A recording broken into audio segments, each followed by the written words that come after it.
זה שמיר, הוא חזר מהפציעה. מה קרה שמיר? למה אתה נראה מבואס? אין, מה זה נפילה מהסקטבורד? אני כל היום בבאסה. אבל הבאתי לך את המוצרים של פוש, אני רואה שהם עזרו לך, לא? אין, שמע, המוצרים של פוש הצילו אותי, אבל בגלל הנפילה יש לי מלא צלקות, אני כל הזמן בבאסה, אני לא יודע אם הם יעברו או לא. ומה אתה דואג? אתה יודע שתמיד לקליניקום יש את כל הפתרונות. בוא אני אראה לך. תקשיב, יש לי פה מוצרים נדירים לריפוי צלקות. זה המיני ויברטור וזה השואב צלקות, תאמין לי, תנסה אותם, לא תישאר לך שום צלקת. די, נו, לקליניקום האלה יש הכל. צלקת יש לך? משהו גדול.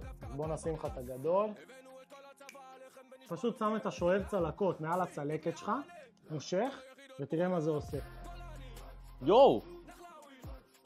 בעצם מפריד את האור שלך מהצלקת, ואז גורם לה להתאחות בצורה טובה. מיני ויברטור לעיסוי צלקות. עושה עד 92 סיבובים בשנייה. בשנייה? מה זה? כמה כוח סוס יש לו? נו, איזה ראש אתה רוצה לעשות עיסוי? זה נראה קטלני.